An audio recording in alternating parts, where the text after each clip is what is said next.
Welcome to this episode of the Brilliant Brand Show, where I talk all things creative with author and special guest, Jonathan Malm.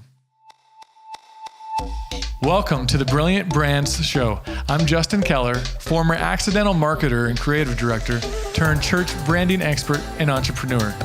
Each episode, I'm unpacking the strategies that I've used to help churches all across America make their story, their brand visuals, and their marketing so brilliantly clear that it's impossible to ignore them.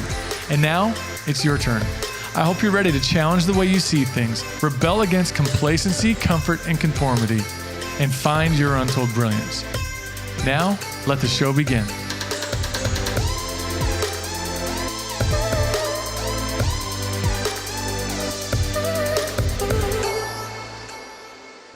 Welcome to this episode of the Brilliant Brand Show. I'm Justin Keller, your host, and I just want to start out by saying I'm grateful, and I appreciate you taking the time to watch this and for letting me be a part of your life and what you're doing there as a church when it comes to your branding and your marketing. You know, on this show, we take time to help you learn what it takes to make your brand story, your brand visuals, and your brand marketing impossible to ignore. And so I'm excited about this specific episode because I had the chance to do an interview with a good friend of mine. It was an impromptu interview. I wasn't planning on doing this episode at all, but when Jonathan Malm, a good friend of mine, posted that he was putting out a new book called The Hidden Option, and it was all about using creativity to solve life's problems, I said, I have to have you on the show. You've been in my corner. You've been a good friend, and you've supported me. What can I do to help get this out? What if we just let our listeners know what's going on with the book?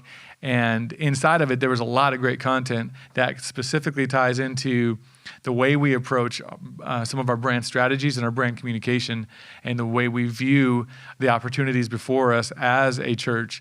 And so I'm excited for this interview. Jonathan has a lot of great insights. He's a great writer. By the time you're watching this, the book may be out already, so you can find that at jonathanmalm.com. But before we get into the interview, what I wanted to mention is that we had some technical difficulties, and at about maybe 26 minutes roughly, you're going to see we're going to switch to the Zoom video recording of both he and I. And so it's not going to sacrifice on the quality of the audio, what you're hearing, or the content at all. I just wanted you to know that that had happened. I'm sure some of you can understand those things happen. But we wanted to put it out regardless without having it all perfect. And the content's worth it, I believe. So stick with it to the end. But one more thing I just wanted to mention, if you haven't checked it out yet, check out the coaching network that we have at brilliantbrands.com/coaching. This is for the church creatives out there, the teams that are really trying to not just worry about how much should we post on social media. They're not worried about, what should we do with our logos. It's not that kind of stuff. This is creative leadership coaching. This is the stuff that helps you get buy-in with your senior pastors. This is the stuff that helps you create buy-in with your teams. This is the stuff that helps you just get more done and focus on the right things when it comes to building your brand as a church, the marketing and the messages that you have, and just productivity too. So check that out at brilliantbrands.com/coaching. And the first one's on me. You can try it. No email required. You're not going to get spammed by me just for trying that. It's a full lesson. I put a lot into that first one. You can try it for free. And so go check that out. But let's dive into this interview with Jonathan Malm and get right into the content that you're here to listen to. All right, Jonathan, welcome to the show. Thanks for being here with me today. Yeah, I love it. All right, Jonathan is the author of a new book coming out. Jonathan, what's the release date for your book? September 1st. All right. So we are actually going to get this episode out before that, I believe. And so It will be a promo for it. But if you're listening to it after, the book is already out. Jonathan's book is called The Hidden Option. And the subtitle is Igniting Creativity to Solve Life's Impossible Problems. And Jonathan, I cruised through this book. It's an easy read, which when people get my book and they tell me it's an easy read, I can't tell if that's a compliment or if they're telling me like you need to learn how to write. I mean it as a compliment because it is not full of fluff. It's full of just what you need to actually get the point. So it's a really good book. But why don't you give the listeners just a quick overview, synopsis of what is the hidden option? It was really intriguing to me because the title itself, I didn't actually think about that as like creativity as that, but why don't you explain what you mean by the title and what the synopsis of the book really is? Yeah, so I think we're kind of we're born and we operate from this idea of kind of like this binary approach to problem solving, where we have, okay, I can go this way, or I can go that way. We think we black and white, we think the yin and the yang, we think good, evil, we think, binary, it's ones and zeros. We kind of think of that A or B choice. And I see throughout Scripture, frankly, that God regularly chooses the third option. There's like a third option that no one else saw previously. I mean, our salvation was that way, where previously we either obey the law and we live, we obey it perfectly, or we disobey the law, even a little bit, and we die. And then Jesus has this creative third option where no longer do we have to obey the law, no longer do we have to die. He fulfills the law and gives us salvation. So it was this third option. And I just see that countless times throughout the Scripture of stories of Gideon, of Jesus with the woman caught in adultery, all these third options. And I believe that's really a form of God's creativity. That's when we can start thinking that way, when we can tap into God's creativity, I think brand new options open up to us.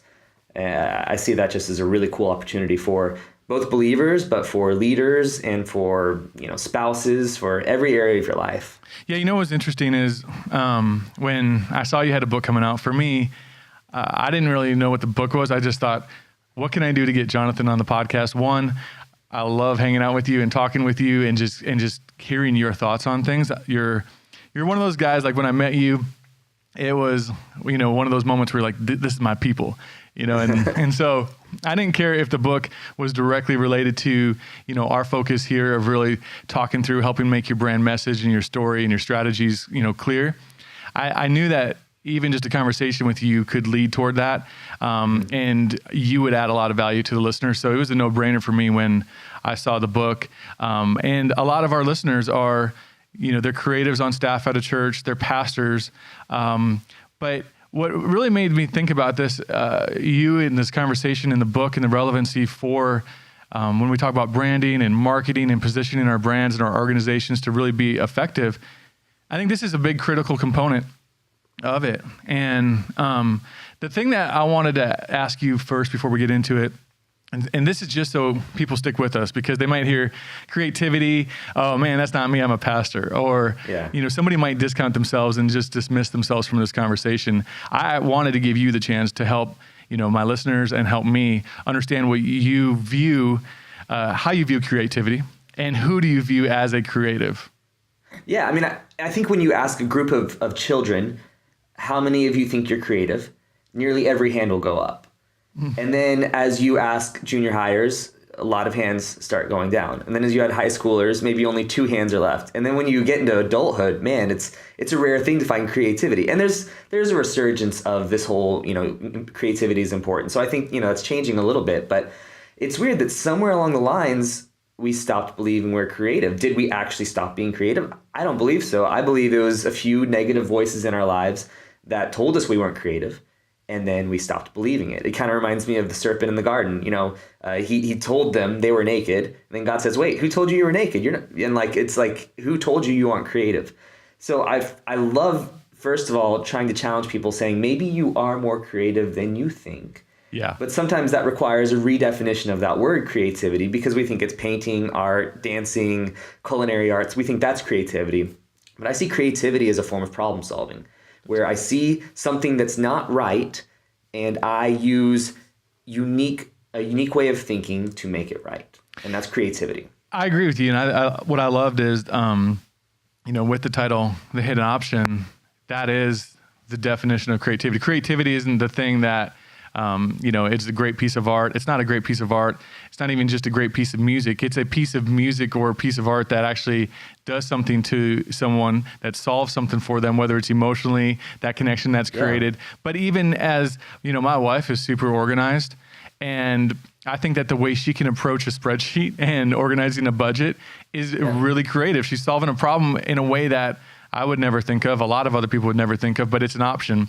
And that's that hidden option. So creativity. So I want to just encourage, before we get into, the meat of the show, I just want to encourage the listeners and everybody that's out there to see themselves as a problem solver. And then now you can see yourselves as creative. Mm-hmm. Yeah. So, I mean, it's funny because I think even the idea of art is starting to lose its creative bent, because you have what is it, Google's algorithms now that can create graphics based on, user data. And all of a sudden Google's making this art piece that's not creative. Like that's just math. And so it should hopefully start shifting us away from creativity being art, and creativity is now a new way of thinking. Yeah, and so I want to dive into just a little bit about the book and then tie this into some things that I think can help our listeners. But the first thing that I came across, and I know this was the foreword from Matt, and he wrote that I believed in my limitations more than I believed in myself. Mm-hmm. And you, in chapter 7, you talk more about that, and we'll get into some of that. But I loved that statement because it goes back to what you defined as sort of the reason for this book, and the idea of, are we limiting ourselves and seeing ourselves as limited, and why? Are these rules imposed on us that, we don't have to just live with these? And so, so I believed in my limitations more than I believed in myself. And what I wanted to focus on was just helping churches think about the idea that maybe they're limited by imitation. Just kind of curious on your thoughts of, there's a lot of imitation happening, I feel like, with churches when it comes to messaging and it comes to even visuals. We're always I feel like there's a lot more imitation.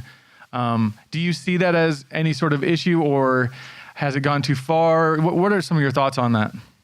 Yeah, I mean, first I'd like to talk about, there are two types of limitations. And I'm hoping I'm not jumping the gun here, but there are God limitations. There are limitations that, God says, do not do this, or I have put you in a family of this, or you've been born with a certain disability, you're born with. So there are God limitations, and I'm not saying God caused that. I'm saying they're like things that we're actually limited by. Yeah. And I believe actually God can turn those into gifts and give us unique ways of doing things by embracing those limitations. But I believe a lot of our limitations are, like you said, actually our own self-imposed limitations that this is how things work. Because it worked for them, it's going to work for me. This is the only way I've seen something work. And so we see, this church is thriving, and they're following this certain secret sauce, or this church is thriving. And so it can become very, we talk about the hidden option. Man, when you look at another church, those are the obvious options. Like copying them, that's obvious. That's easy. And it's funny because if you talk to probably anyone in the church, this is a big battle cry of church creatives, is that the church should be the most creative force in the world. Yet we're often so quick to be the ones who are grabbing something from someone else and just twisting it a little bit and then making it our own, right? Like that's not creative. So it's funny that there's almost this contradictory desire to be the most creative, yet we're often the ones who mimic the most. All right. So what's going to be interesting about this podcast and this episode is I know that I have ADD tendencies. And so, you may not, but I think you have the ability to move from one thing to the next thing. So hopefully listeners can stick with us. You just said something that I have to kind of let ourselves derail just a little bit. I think it's still on topic, but I think it's worth talking about. It's something I've been thinking a lot about lately. And it is the idea that I don't necessarily believe that the church should be the most creative. I believe that we should be the most effective. And I just want, so let's just have this conversation for a little bit, and forget that anyone's listening. They can just eavesdrop on this. But the reason I said that, just sit back, relax. The reason I say that though, and I'm curious to what you think about this, because I could be wrong. The thought that I have on that is, one, I don't believe we'll ever have the budgets of big brands to ever really be seen as the leader in creativity and innovation. Big brands, I don't think, are looking to churches to say, what are you doing? How can we do that? Maybe some emotional connection things that we're doing, because that's probably one of the strengths of what we do as church creatives. But the other part of it is, I just don't know that we'll be able to recruit the highest level talent, because if they're really talented, they're probably out doing it on their own, or they're being recruited by a big brand that has the bigger budget. And I just don't see churches calling themselves good stewards and putting the same amount of budget and resources toward that. At least that's my opinion. What do you think? Well, I mean, I think there's a huge difference between creativity and cleverness, or creativity and big budget. I think, frankly, when you have the budget, that's the least you'll be required to be creative. The guy who needs to sell pretzels, he can get Justin Bieber and Sting and all these random people come together on a commercial and amazing recording quality, and then sell pretzels, right? Like that's like, oh, all of my first options, all my first thoughts, like I have access to that, so I just hire those people, and there's no actual need to push past to the next level of creativity. Really, I believe the true creativity comes whenever you're able to sell pretzels without the budget, right? Like, and not that we're selling pretzels, we're hopefully selling something a little bit better than that. Well, they're giving away popcorn at churches when they do movies at the church or whatever it's called. Like, so maybe but I mean, so creativity. So I believe creativity for a church would be saying, okay, we want to serve popcorn, but we don't have the budget. What are some ways we could do that? Can we tap into local businesses? Can we tap there are more options for creativity that are required by budget. So I think there's that element. Then there's also the cleverness element. I think a lot of times we think creativity is cleverness, where if we do something that's wow and a big spectacle and impressive, or if we make people laugh and cry, like that's clever. That doesn't necessarily mean we were effective, right? Like working at my church, we did this really clever creative series that was like this Monty Python theatrical, historical, kind of mini little play things that we did, and it was so creative, so clever, but I don't think anyone remembered anything about the message, right? It was all of the packaging that they remembered. So that wasn't effective. I don't think that was even really frankly creative. Like that was just like, oh, let's just entertain people. See, and I think this is actually directly tied into what your book is, I guess, about in a sense, and for me, that's the message that I think every creative, I wish I would have learned myself sooner, I guess I should say. I just make it personal, that a lot of times we're just so clever that we're actually confusing. And, these cool titles for our sermon series, well, people are just wondering, like, does that solve this for my marriage? Does it help me solve this for my finances? Does that help? Like, you can call it Gladiator and maybe it's a series about marriage. Well, I wouldn't know that, right? And so sometimes we're so clever. That's why I say that it's about being effective, not trying to be the most creative, because if you are effective, you're solving problems. And I think that is probably the best form of creativity versus the clever form of creativity. Or even the wow, like, wow, that was amazing. Okay, sure, that looked amazing. You spent a lot of money on it. People talked about it. They shared it. But did it yield the results that resulted in life change for people and aligned with your mission and the purpose and core of your church? And so I think that was a great point. Clever, it doesn't necessarily equal, creative. Creative should be effective, and it solved a problem. Well, and Jesus' creativity was in the form of unique ways of thinking and in the form of storytelling. And I know that's the big trend right now in the church. We got to tell stories. But that's what his creativity was. He didn't use, projection. He didn't use lighting. He didn't use graphic design necessarily, except maybe when he wrote in the dirt, right? But he used storytelling. He was finding a way to connect the message to the culture in which he was ministering. So he said, okay, this is farmers. They're farmers. This is a story about farmers that they'll be able to relate with. And that was his creativity. So when we're able to do that as a church, when we're able to connect our story, connect our message with the culture in which we're ministering, that's when we're effective. You wrote in, you don't have to tell them what chapter, because you and I probably won't remember what chapter it was, so you don't take that personally. No. But you wrote this down, and I think this ties into the same thing. We talk about a limited budget, because I look at, yes, there's natural limitations, culturally, regionally, financially. Just there's a lot of natural limitations that we have to fight to overcome. And some of them we're going to exhaust ourselves even trying to fight to overcome them. We just need to embrace them and then make the most of them. And so you wrote something that I think aligns with the idea that having the biggest budget doesn't equal the best marketing, doesn't equal the best branding, doesn't equal the best, presentation for your church always. Sometimes the best opportunities are found inside of that limitation that you have. And I loved your story that you wrote about, by the way, in the book. Jonathan, he spent a lot of time in Guatemala growing up. Yeah. And this book kind of felt like, to me, I got to get a glimpse into that part of your life and live that with you. So that was really neat how you did that and conveyed that. But I love this line that you have inside of the book, and you wrote down, limitations force creative solutions. Not only that, but some limitations bring freedom to do something that you wouldn't otherwise do. Yeah. talk to me about that line, and even in the conversation that we're having about creativity inside of the church, just talk to me about that line and bring that to life for us a little bit. Yeah, I mean, and this is an original idea. The typical saying is God guides where he provides, right? But then there are other people who've taken that a step further and say God guides where he doesn't provide. Like the fact that he didn't provide something, maybe that's guidance from God. I believe God limits us or allows limitations to direct us. So my favorite example from scripture is the story of Gideon, where Gideon's called to fight a battle. The Midianites are invading. There's just an impossible number of them, right? And then he has 33,000 troops that he's able to muster up. The obvious options he has is either to hide, because he probably can't win with his 33,000, or he can just go head on and fight them. And then God starts limiting him by removing 23,000 or 20,000 by anyone who's afraid, go home. That was the first limitation, right? That's a huge limitation.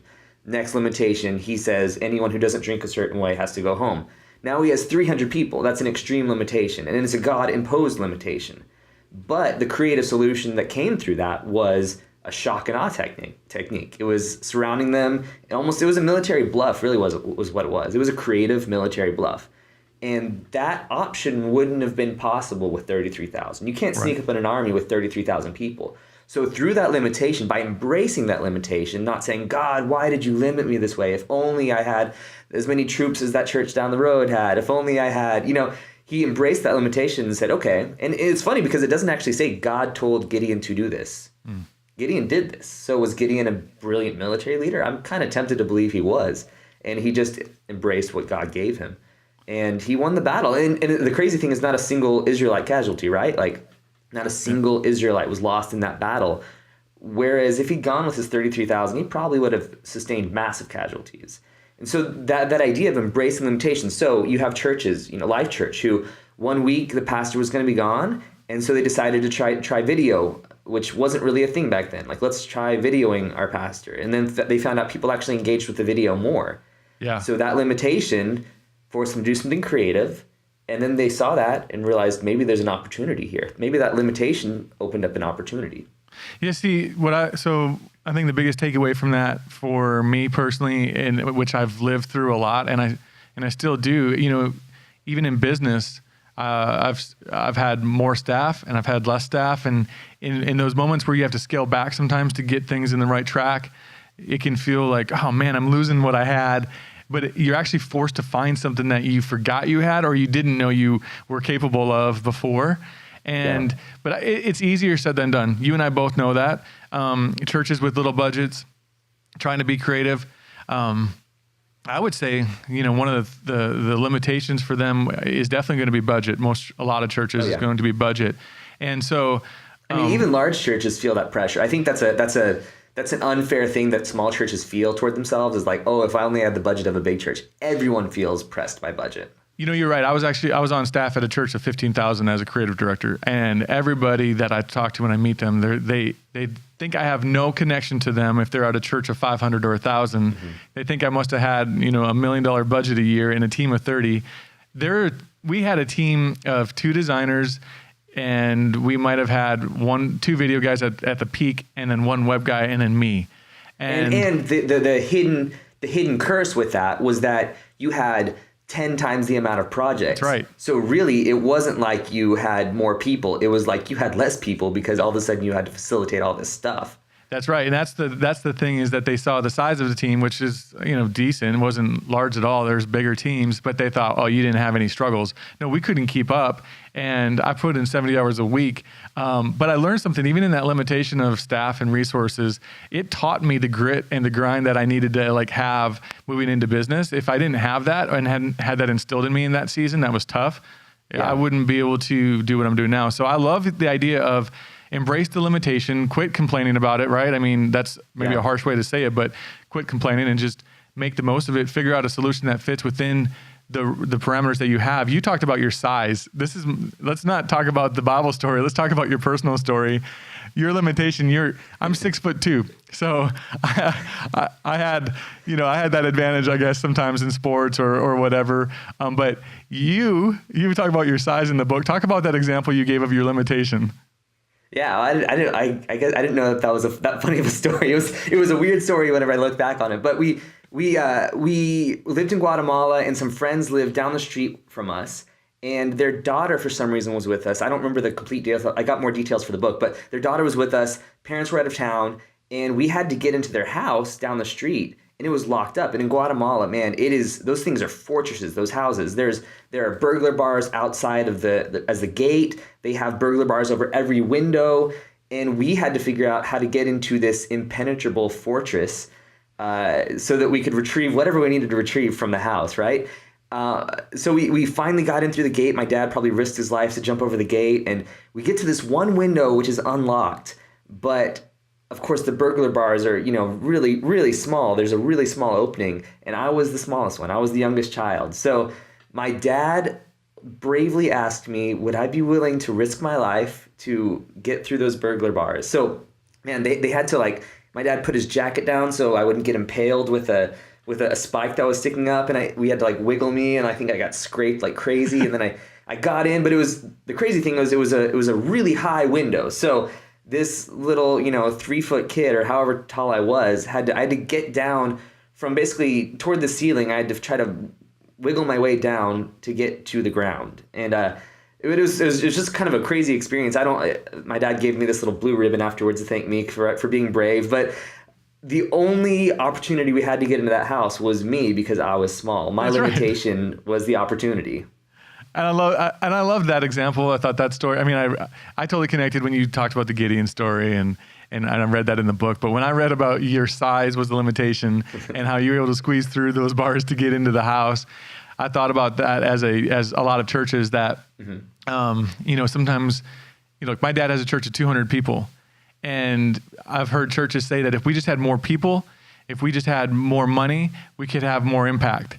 Yeah. And I totally disagree, because I've worked with churches up to that are as large as 20,000, and I've seen that they are not getting through those bars, getting into people's lives the same way sometimes that my dad has been able to for 30 some years with a church of 200 people who have his back. He knows every detail of their life. He doesn't just show up when there's a funeral. He's been there since the day they walked into that church, and he goes and sees them at their house. And so what my dad has never complained about having a smaller church, and he's actually just embraced the idea that regionally, culturally, just who he is, even as a person, he's wired uniquely to connect so great to people. And so your story, when you wrote that, I thought for churches, Jonathan may not be 6'2". I don't know how tall you are, Jonathan, but no. Your size as a kid being smaller was your advantage. And I think that small churches, we could think about this as our size as a church being smaller could be an advantage if that's you. And here's a perspective for you. Yeah. Is at a large church, because the pressure for production is so high, you can't really get volunteers involved. You can, but they have to be high producing volunteers, or you have to give them less responsibility. Whereas as a smaller church, you actually have the opportunity. I think there's a powerful thing when a church can see something in someone and say, hey, we believe you have this. We believe God has uniquely gifted you this way. And then you give them an opportunity to use that gift. Man, that's a powerful thing a church can do, to actually call out a gift in someone's life. And smaller churches have more of that opportunity to first of all, call that gift off because they can see that gift, because they actually know the people, and then actually give them an avenue to use that gift for God. That's something that large churches don't have that opportunity as much. And let's do this, because I think there's a very valid point to what you just said, for sure. And there's also, on the flip side, maybe an opportunity for the limitation for a large church. I would say, having been part of a lot of large churches, is the limitation that we put on ourselves is that it has to be as high level as we make it. And I think, we put a lot into the production, and we overthink the production of it sometimes. Yeah. And so we don't involve certain people that actually could contribute, and we're striving for perfection. And really that's our own pride, saying it has to look and feel just like this, when the average person coming through those doors is going to leave and forget that you spent all week on those lights. They're not going to talk about those. They're going to talk about the message, how it connected to their life. And so I think the limitation for a church sometimes that's larger can be the idea that we have to live up to a higher standard than what other people are actually holding us to. Oh yeah, and there's excellence in simplicity. I think a lot of times we think that excellence means complex, means a lot of investment, but some of the best meals that I've had have only like 5 ingredients, right? Like there's excellence. It use excellent techniques to make a very simple and delicious dish. And I The believe the higher church can end do that same thing. to interrupt there. The higher end No. restaurants Yeah. that you go to, I've been treated to some, and the higher the end restaurant, the less food there typically is on a plate, but every bite you're like, wow, this is amazing. Yeah, I mean, this is totally tangential. I don't know, whatever that word is. But I subscribe to this cooking subscription thing called Blue Apron, and it's actually very chef style food. I love it because I was surprised to find that they didn't include spices or even herbs in every meal. Like there were meals where I just used salt and pepper and maybe 6 ingredients, and they were some of the best meals I've ever had in my life because I realized I so often rely on things, and follow this analogy. I rely on things to because I'm insecure with my ability to cook. So I rely on spices, I rely on herbs, I rely on tons of garlic. I rely on these kind of crutches to try to make my work better instead of trusting in the truth of the ingredients, trusting in the simplicity of the ingredients and saying this is enough to get the job done and it's going to be excellent because of it. Yeah. So the big takeaway that I want to take from that for all of us would be that in your brand as a church, the story that you have, making that clear, it actually becomes less clear the more complex you try to make it. The presentation you try to put out, how complex you make it makes it less clear typically. And there's something about, you just talked about, you try to overcompensate because you think you don't have enough to offer, you don't know enough about this, so you try to overcompensate with flavors. And I think that that's typically what we can do as a church. Sometimes we can try to overcompensate with flavors instead of just saying, what if I strip it all away, bare bones, what's left, is that good enough? And it should be. It doesn't have to be good enough for everybody, but it's good enough for somebody. And so I think that could be a big takeaway from us. I love the conversation that we're having. I want to move into one more kind of thing, of thought that came from your book that I think ties into our brand story and ties into our effectiveness as with our communication as a church, or lack of effectiveness sometimes. Yeah. But anyway, you wrote this.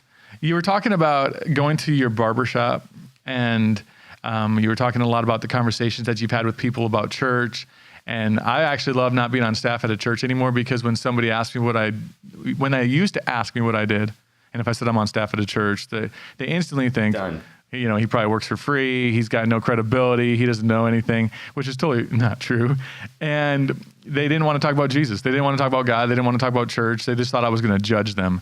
Mm-hmm. And now that I don't work at a church, even if I tell them I work with churches as a client, they still listen. We have normal conversations. And I think that's, you talk about in chapter 3, the conversations you had with people about how they talk about church. And I loved this because I think we need to tackle this topic a little bit since I have you on here today. You said as a church, you talked about the third option, also converting to the hidden option, converting to our conversations that we're having and the way we treat people. You wrote down as a church, it's often black or white. That would not be a hidden option, right? It's black or white. It's don't do this. Instead, you must do this. But you were proposing the idea of that third option, and the third option being what, when it comes to the way we communicate, the way we treat people? What do you think that is? Yeah, I think the third option is providing the hope for people. The idea that, okay, yes, this is what Scripture says. Yes, this is what, is right. But there are more options than just living rightly. I think the temptation that the church has always fallen into is that our goal is to get people to become moral. If we get their outside shell to look right, if we get their behavior to be right, then good things have happened. But the thing is, morality has never led people to Jesus. In fact, frankly, the more moral you get, the less you need Jesus. Yeah. Internally. But the thing is, when you lead people to Jesus, Jesus inevitably leads them toward morality. But our job, I believe, as believers, is only to lead people to Jesus. So we don't need to call out the black and the white. There's this scripture. It's a paraphrase in the Message, right? Where it says, you're here to be salt, you're here to be light, bringing out the God colors of the world. And whenever we're talking about black and white, we don't have the opportunity to show the God colors, the multiple colors that God paints with. So whenever we're going into a situation, I think it's so easy to call out, this is right, this is wrong. But what if instead we say, hey, this is your opportunity. This is the opportunity you have. What I love about the way you wrote this and the way you talked about it inside of the book, and it's funny that you said you didn't know if the book would really connect to what we're doing with the podcast and stuff, but it actually really connects. And because branding is way more than the visuals and the logos and stuff like that. This is what really boils down to, is how effective are we? And when with our messaging as churches, I just believe that the big takeaway for us can be that if we are consumed with trying to convert them to a certain way of thinking right away, that's us telling them the answers. And in leadership, that doesn't work. That great in counseling, leadership, that doesn't work. Pardon? That's in counseling, that doesn't work. That's the whole point of counseling, is to help them get to the answers on their own, not to just spoon feed them the answers. Yeah, you're right. And that's what I think, I would just challenge churches when it comes to the way that they message and communicate their church, marketing wise, that it should be about sparking conversations, not creating conversions. Yeah. And that's when you start to move them toward something else and allow God to do a work in their life. Let them take a step and experience what this could mean for them. And so I like the way you wrote that. You wrote down this, though, when you actually approach people that way, and you're not worried about a black or white conversion, you're thinking marathon, not sprint, you're building relationship, not transaction, all of those things. You wrote this down. And you wrote that when you do that, sometimes the conversations turn to the real life problems, like you sitting in the barbershop chair, which is good and bad. I've been there too, and they tell you way more than you ever want to know. You're like, man, do I have to go either tell a priest or do I need to go tell a lawyer right now? But but you wrote this down, that sometimes the conversations even turn to the real life problems. They'll open up about the obstacles they face in their relationships or their career. That's when I have the opportunity to show them third options. I can give them an outside perspective and lead them to the right questions that helps them find the hidden options. I connect God's creative power inside of you and me to their problems and expose what you said earlier, just right in this interview, the God colors in the situation. And I think that's one of my favorite things from the book that you wrote, was that paragraph right there. The idea that you're leading them to the right questions to help them find the hidden options. And God's bigger than you. God's bigger than my ideas. And I think that's what's great, is when we allow our conversations in our marketing and in our messaging to lead them to the hidden options. Oh, yeah. It's God's option for them, and he starts to make it unique to them and make it their personal experience. Don't you believe that? Yeah, I mean, I believe, and this is the opportunity churches have, I believe that business people should flock to churches because they feel like there's hope. They feel the encouragement to be brave. They feel, man, when I go to church, not only am I hearing about God, but there's something inside of me that rises up that says, hey, I should take this risk. Yep. Especially if it's God-honoring. I should really do this. And I believe that's the opportunity we have. When we see those opportunities for hope, when we see those God colors, when we show them to people, man, I believe people will flock to us asking for answers, asking for encouragement, asking for bravery. And man, what an opportunity to witness that we have. Whenever we give them that, instead of giving them the black and white, we give them the colors. That's so good. Hope draws people in. Mm-hmm.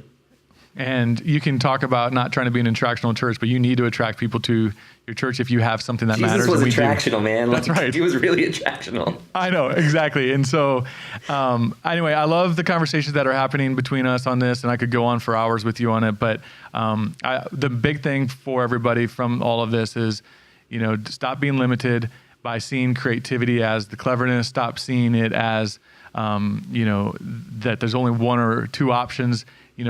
I think that open up yourselves to let your church messaging create a conversation, not just create a conversion. Those would be the big takeaways that I took from the book.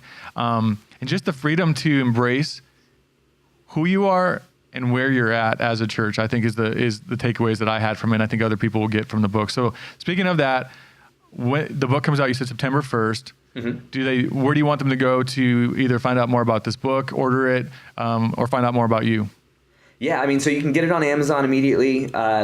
There's already the pre-order just went live this morning. Perfect. As of when we were recording this, which is probably going to be later. But if you just go to jonathanmalm.com, it has the link to the book. and that'll get you to Amazon to the pre-order link. But yeah, I'd love to connect with people. I love new friends on Instagram, even Facebook. I know some people like keep their Facebook clean. I love new friends. So Facebook, Twitter, Instagram, I love adding people on there. So what's your handle? Jonathan Malm, just okay. My name. Yeah. Perfect. All right. So the last question I have for you, this is just something I like to do when I have interviews with people, and it's just a fun question. No pressure. If you get it wrong, this thing just blows up. But what is your brand crush right now? And why? Brand crush. So this is a tough, see, I'm more of a personal brand kind of guy. Okay. So to be honest, I'm flipping between two extreme polar opposites, which would probably be Elon Musk, which would be his personal brand as an innovator with Tesla, with Solar City, with SpaceX and all that. But then also Chance the Rapper, like his personal brand, because I feel like this guy embodies everything good about millennials. Like Chance the Rapper, who's done everything differently. He doesn't sell his music. He's Christian, but like he's still like rap, like in that culture. And it's, I don't know. I mean, I know there's a lot of black and white stuff that might be a problem here. But as far as I see this guy shows colors to the world, right? Like this guy is exciting. Chance the Rapper, if you're not familiar, make sure and get radio edits of his songs. Normally they're pretty clean, but every now and then, if that offends your sensibilities, you might, be careful there. All right. I like that though. So from what I'm going to walk away with from that is that your brand crush, it's personal brands, not on the people themselves. I love personal brands. So, but the reason for these crushes are because of the authenticity behind them, of each of those is the big takeaway. So anyway, yeah. I just love hearing what people are crushing on when it comes to brands out there. Personal brand, it's all the same. They're all living entities, so it's all the same here. So thanks for being on the show.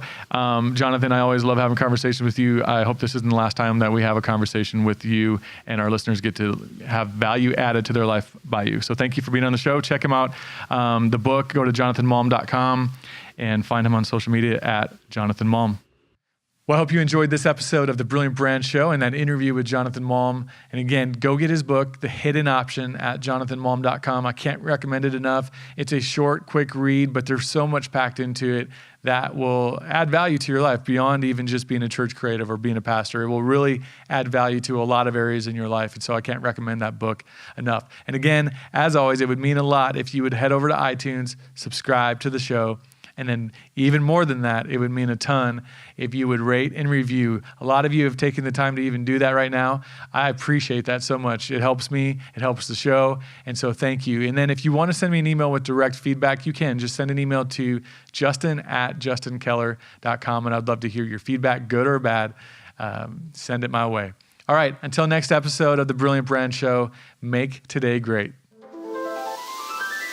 Thank you for listening to today's episode. The Brilliant Brand Show is powered by Circle 50 Creative. You can learn more about how we help ministries solve critical ministry moments with the right message, brand visuals, and strategies at circle50.com.